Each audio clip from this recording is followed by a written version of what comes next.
예항에 대해서 얘기 드리고 있는 세 번째 시간, 문현선입니다. 네. 지난 시간에 예항이라고 하는 인물이 어떻게 해서 두 번의 복수를 실행했고, 그리고 결국은 실패했지만 그의 가치는 남아있다, 이런 얘기를 드렸었는데요. 예고했던 것처럼 이번 시간에는 그 행동, 그의 행동이 어떤 의미가 있는지 시대적인 상황을 살펴보면서 조금 더 깊게 들어가 보도록 하겠습니다. 자, 먼저 지도 하나를 보실 텐데요. 네.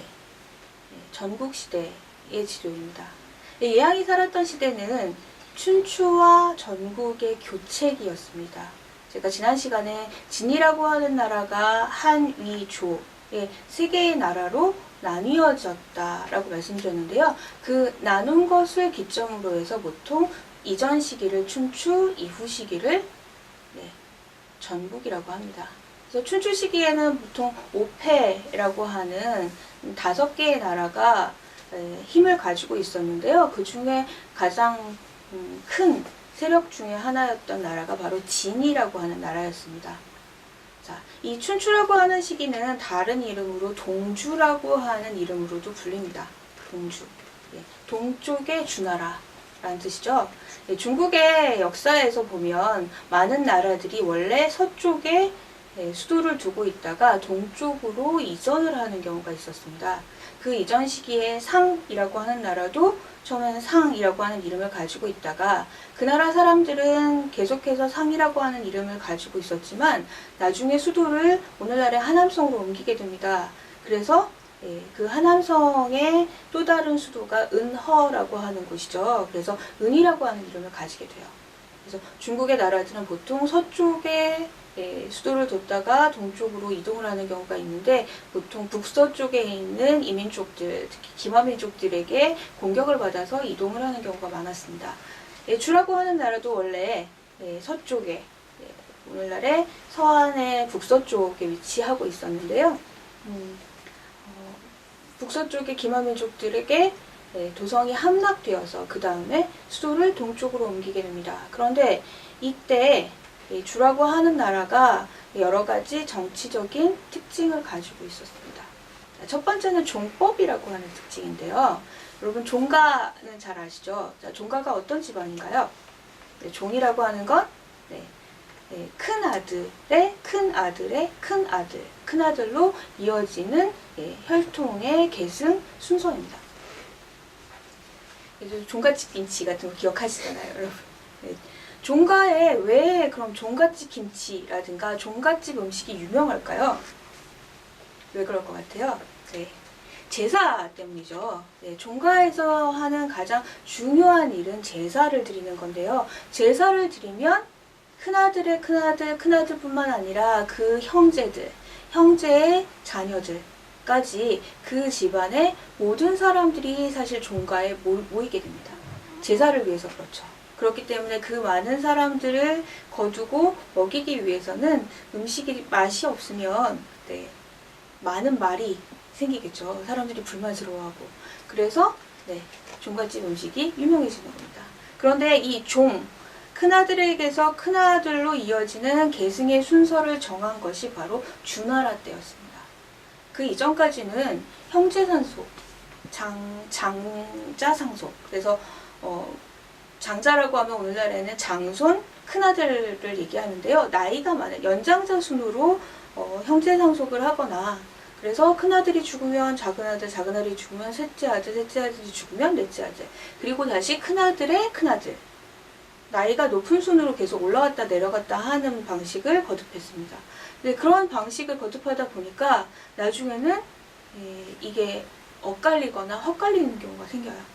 그래서 주나라 때 와서는 그러면 우리가 너무 복잡해지니까 좀 더 명확한 방법을 세우자 해서 만들어진 것이 큰아들에게서 큰아들로 이어지는 상속의 방식이었습니다. 자, 그럼 다른 아들들은 어떻게 하죠? 큰아들이 왕이었을 때 그의 큰아들은 왕이 됩니다. 나머지 형제들은 제후가 되죠. 그래서 왕성이라고 하는 그 지역을 제외한 나머지 지역들로 형제들이 나가게 됩니다. 그래서 왕성 안에 큰형이 있으면 이상적인 구도는 바깥에 다른 지역에 제후인 형제들이 있으면서 이 큰 형을 보호하는 거죠. 누구로부터? 바깥에서 오는 적으로부터. 그래서 존 왕 양이라고 하는, 왕을 높이고 왕을 보호하고 양이, 밖에 있는 이민족들을 물리치는 이런 원칙이 만들어지는 겁니다. 그리고 이 원칙을 또 유지하기 위해서, 확고하게 유지하기 위해서 경제적인 뒷받침이 있어야 되는데요. 오늘날에는 돈이면 되지만 예전에는 땅이 굉장히 중요했습니다. 그래서 땅을 나눠주는 거죠. 주나라에서 세운 두 번째 중요한 법칙은 정전제라고 해서요. 땅, 보시겠습니다. 땅 하나에 이 우물정자를 쓰면 땅이 9구역으로 나뉘게 됩니다. 그래서 가운데가 왕성이면 나머지 8개, 8방이 왕성을 보호하는 형태. 그리고 모든 땅의 규율도 마찬가지 방식으로 나뉘었습니다. 그래서 한 지역의 땅을 9구역으로 나눠서 가운데는 왕이나 제후가 사용을 하고 나머지 지역은 그를 도와주거나 보호하는 사람들에게 나눠주는 형태를 취한 거죠. 그래서 가운데 모든 토지는 9구역으로 나눠서 가운데 토지에서 소출되는 내용은 전부 중앙으로 세금으로 바치게 되는 그런 형태를 취하고 있었습니다. 굉장히 익숙하지 않나요? 네, 우리나라에서도 이런 방식들이 조선시대까지도 이어집니다. 그래서 이 두 가지 종법과 정전제라고 하는 지금으로부터 3, 4천 년 전에 주나라 때 세워진 이 정치적인 규칙들은 오늘날에도 봉건이라고 하는 봉건사회의 가장 기본적인 두 가지 원리가 되는 거죠. 그리고 이것이 우리에게 알게 모르게 아직도 영향을 끼치고 있습니다. 자, 이렇게 되니까 중요한 직책을 맡는 사람들은 다 어떤 사람들일까요? 왕이거나 왕의 형제거나 왕의 조카거나 왕의 손자거나 왕의 손자의 조카거나 이런 구조로 되어 있기 때문에 왕실하고 어떠한 혈연 관계를 가지고 있는지가 그 사람의 사회적인 위치를 결정했습니다. 놀랍진 않죠. 오늘날에도 여러 가지 면에서 이와 유사한 구조들이 여전히 작용하고 있다는 걸 알고 있으니까 놀라운 일은 아니지만 예전에는 지금보다도 훨씬 더 개인의 능력을 발휘할 여지가 없었던 겁니다. 그런데 문제는 주나라 왕실이 왕성을 버리고 도망치는 순간부터 시작됩니다. 왕이 왕성에 있어야 되는데 왕성에서 도망쳐서 왕실이 빠져나왔습니다. 자, 그럼 어디로 가야 될까요? 나머지 땅들은 전부 제후의 땅인데. 그래서 제후의 나라에 더부살이를 하게 되죠. 왕이. 그래서 이렇게 왕을 더부살이하게 할 수 있는 제후라면 왕이 살아야 되니까 집도 좀 커야 되고 그리고 왕실 사람들이 쓰는 물건들은 비싼 거니까 돈도 좀 있어야 되고 부자 나라여야 되죠. 그리고 외부로부터 오는 적에게서 왕을 지켜야 되니까 군사력도 있어야 됩니다. 그래서 군사력과 경제력과 정치력이 뛰어난 제후국의 제후가 패라는 이름을 가지게 됐습니다. 우리가 요즘 패권이라는 말을 가끔 쓰는데요. 그럴 때 사용하는 패가 결국은 이 춘추 시기에 발생한 용어라고 할 수 있습니다. 그러니까 패는 제후인데 왕이 아닌데 왕을 대신해서 왕을 지키는 역할을 하는 실질적인 능력자를 가리키는 말이 된 겁니다. 왕이라고 하면 계승의 정당성을 가지고 있는 인물이고요. 패는 그렇지 않고 반계이지만 그런 능력을 실질적인 능력을 갖추고 있어서 왕을 보호할 수 있는 위치에 있었던 제후를 얘기하는 거죠. 그래서 우리가 패도 정치, 왕도 정치를 얘기할 때도 같은 방식으로 이러한 용어를 활용하게 되는 겁니다. 어쨌거나 패왕, 패의 위치에 있었던 진나라가 오랫동안 이 왕을 모시다 보니까 진나라도 경제적으로, 정치적으로, 군사적으로 부담이 굉장히 커지게 되는 겁니다. 그리고 어느 순간 이것을 포기하는 상황에 이르렀죠. 왜냐하면 진나라의 제후도 이 정치력, 군사력, 경제력을 위해서는 자기 밑에 있는 사람들, 제후의 밑에 있는 사람들을 가신이라고 얘기했는데요. 가신들로부터 세금을 받아야 이것을 유지할 수 있는데 가신들이 가지고 있는 땅이 점점 더 커지는 거예요. 전쟁에서 공을 세우면 그들에게 계속 땅을 나눠줘야 되기 때문이죠. 결과적으로 진나라 제후는 이름만 남아있고 가신들이 실질적인 권한을 가지게 됐습니다. 그래서 이 가신들이 제후와 제후 위에 있는 왕까지도 부담을 해야 되니까 가신들이 더 이상 참을 수 없게 된 겁니다. 그래서 이럴 바엔 내가 그냥 왕이 되고 말지 라고 하는 생각들을 가신들이 하게 돼요. 그래서 각국에서 가신들이 제후를 죽이고 제후가 되거나 제후를 쫓아내는 사건들이 벌어집니다. 그리고 이런 사건들이 우리가 아래에서 위를 친다고 해서 보통 하극상이라고 얘기하죠. 하극상이라고 하는 용어도 이때 등장했습니다. 하극상이 사회적으로 만연해지면서 결국은 겉으로 왕이나 제후를 모시고 있는 그런 허례의식까지도 포기하게 된 겁니다. 그래서 한위조라고 하는 세 성씨를 가진 가신 집안이 결국 진나라를 셋으로 나누게 된 것이죠. 바로 이 시기에 살았던 인물이 예양이라는 인물입니다.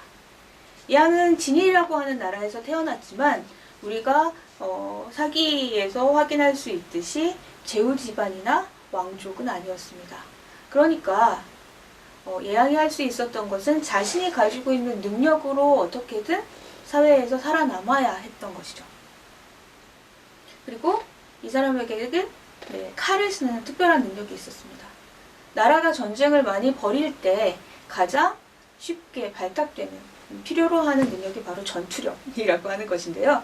전국이라는 시대, 그래서 가신들이 제후를 죽이고 자기가 왕이 되고 그리고 다른 나라를 쳐서 공격을 해서 땅을 빼앗고 성을 빼앗으면서 자신의 영지를 확장하는 과정에서 가장 필요로 했던 것이 바로 군사력입니다. 그래서 칼 쓰는 사람들이 계속해서 승진의 기회 내지는 자신의 사회적인 지위를 완전히 바꿀 수 있는 기회를 얻게 되었던 것이죠. 그게 바로 전국시대였습니다.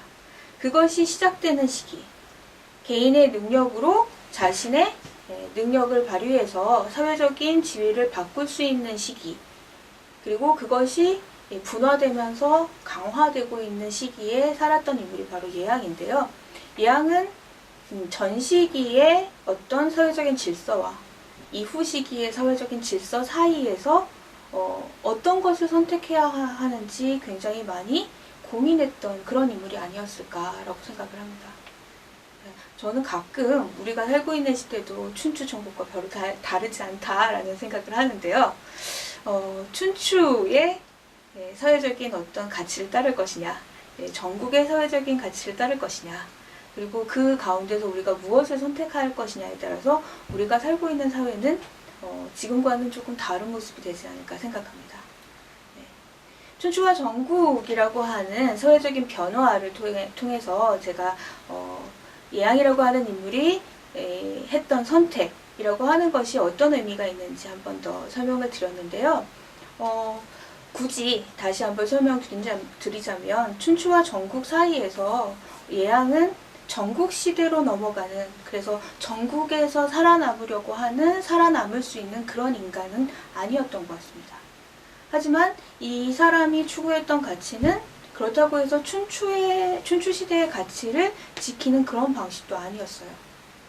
왜냐하면 춘추 시대에는 이제 막 종법과 정전제 제도가 무너지기 시작하면서 자기가 기회를 얻으면 그 기회를 통해서 사회적인 신분, 지위를 올릴 수 있는 그런 사회였는데요. 실제로 예양은 그런 기회를 잡을 뻔하다가 놓쳤죠. 하지만 이 사람은 그 기회 내지는 그 기회로부터 오는 보수에 연연하지 않았습니다.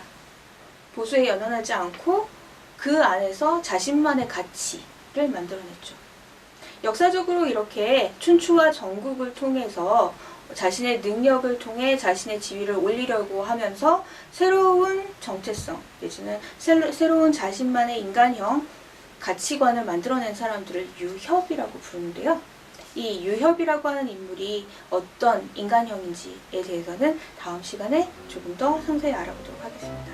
네, 오늘은 여기까지 마치고요. 저는 다음 시간에 유협이라고 하는, 협객이라고 하는 인물들이 어떤 인간이었나 알아보는 그런 시간 갖기 위해서 다시 찾아오겠습니다. 네, 수고하셨습니다. 안녕히 계세요.